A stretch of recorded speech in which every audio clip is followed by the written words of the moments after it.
I thought I'd make a video about exercise on PCOS because I made two-part video about weight loss and PCOS. And for most people, it's about 80-20 diet and exercise. For me, it's more like 50-50. They're both about equally important. And with not being able to exercise as much, I really looked back into it. I'll talk about how exercise helps PCOS and the forms of exercise that help the best and how it fit into my life, and maybe can yours. It helps with the excess insulin, which is what insulin resistance is. Your body produces more than you're able to. Your body's able to get rid of or handle to keep your blood sugar level stable. You also have excess testosterone. Can't say that word very well. I've found that I was able to do a lot of cardio exercise before my back gave out, but before I had back problems, like brisk walking, jogging, cycling, or swimming. And how I did it was I started out 5 to 10 minutes, 3 to 4 times a day. And then I gradually worked my way up. And I kept the amount of times I did it per day, because that fit into my life better. And it helped keep my insulin resistance more stable.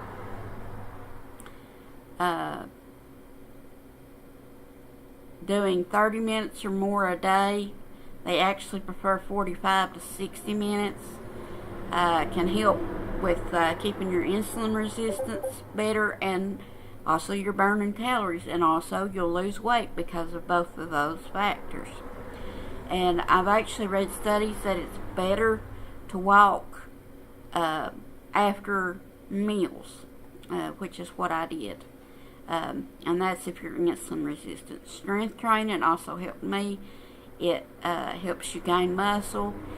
I think I've read places that it helps with the testosterone. I know that it helps with the insulin resistance for sure. I did do a little bit of high intensity interval training, HIIT training if you will. That's where you walk at a slow to moderate pace for a minute or two, and then you go as fast as you can, balls to the walls, as they say, for like 20 to 30 seconds. And then you back off some. And then you go for it again.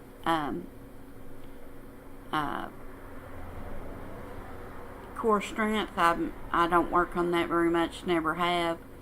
But especially the strength training, which I need to get back into when I'm allowed to, and the cardio training really helped me a lot. It helped me lose weight. It helped me keep it off, especially keep it off. In my opinion, it's more important for the keeping it off than the losing it. It will help lose it, yes, absolutely. But when you are skinnier, you've lost however many pounds you've lost, it gets harder. And that's when exercise becomes more important, because now you're burning more calories than you're taking in, because it'll be harder because your metabolism will slow down. It'll get used to a diet. That's another reason why I took breaks during my diet, meaning I didn't lose weight, but I didn't gain weight. And, you know, it really helped me. Now, the thing about weight loss is, even if it works for 98% of people, you might be that 2%. So you got to find what works for you. And like some people never eat sweets ever again. Well, that's not going to work for me. But I allow myself small amounts of treats. And I allow even less now that I hurt my back, but I'm starting to lose weight again. And, it took me 4 months to lose 10 pounds. But hey, I was gaining. Now I'm losing. So, and it's a legitimate issue that they're treating, which is also why I'm able to do a little bit more again. And I will take responsibility for it. Carrying all this extra weight since I was 8 or 9 years old did not help my back.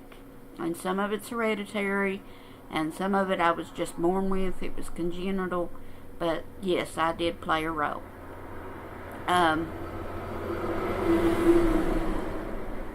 But it can really help with exercise and losing weight, especially if you at least if you have insulin resistance of any type.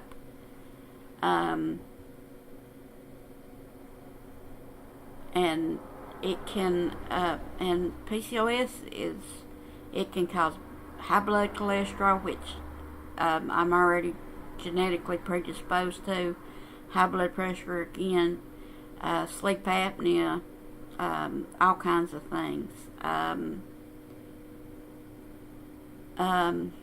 Exercise is very important if you have PCOS, even more so than the general population. It regulates your hormones somehow. I'm not a scientist. I don't know exactly how, but they do. It does. Especially insulin and some of the other things that are out of whack seem to be more level when I was able to exercise more. Now, I'm sure some of that was from the BMI reduction, and some of that was from exercise itself. Because even with the BMI reduction, before I started exercising, it didn't have as big of a reduction as when I added exercise to it. Because the first 40 pounds I lost like that. Like I said before, because I gave up sodas.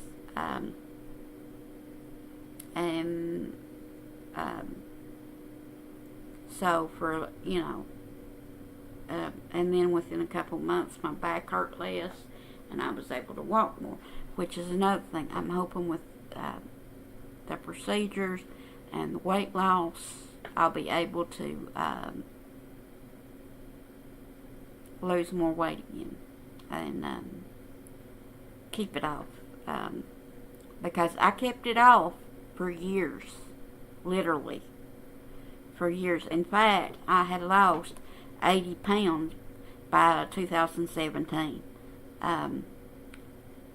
when that accident happened. And thank God I lost it and was in better health, because I very well may have died. Because I almost died anyway. I'll tell that story sometime if y'all are interested.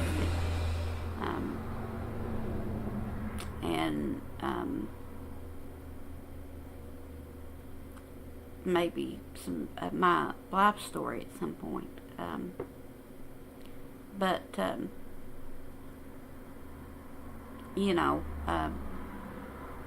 I'll keep this under 10 minutes. Hopefully y'all found some use in this. But yeah, start out 5 to 10 minutes a day, but do it daily. And do it and work up to 2 or 3 times a day, and 10 to 15 minutes. That's if you're just starting out. I also have COPD, so for me, it was a harder deal, and I still can't go as long as most people can without starting to cough or losing my breath. And I was predisposed to it from birth because I was born with lung issues. I was a janitor for a long time, so I was exposed to different cleaning chemicals and stuff without a mask. At the time, they didn't know, so can't really blame them.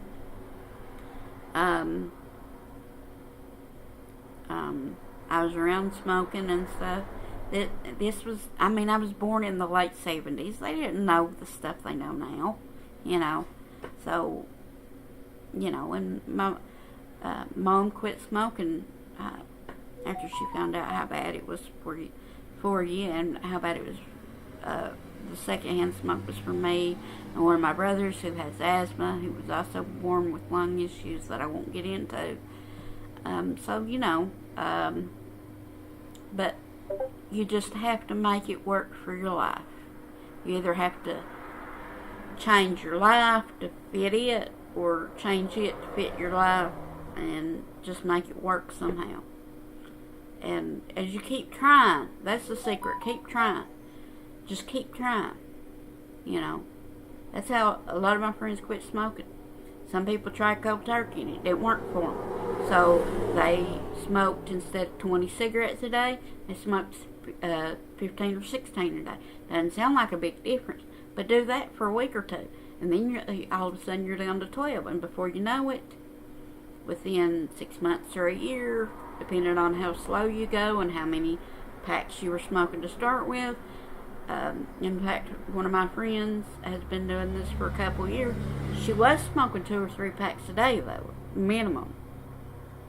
And now, it takes her months to smoke through a carton. And her plan is eventually to quit. But she smokes 4 or 5 cigarettes a day now, on average. And I know people that's quit cold turkey. So, because if you're trying to go from 20 to 15 and it never works because you always go back to 20, maybe cold turkey is for you. Maybe you try patches. Maybe you try something else. But you just got to find what works for you. And with that said, I'm going to say please comment on any constructive criticism, any ideas for new videos, anything. And with that, I'm going to say bye.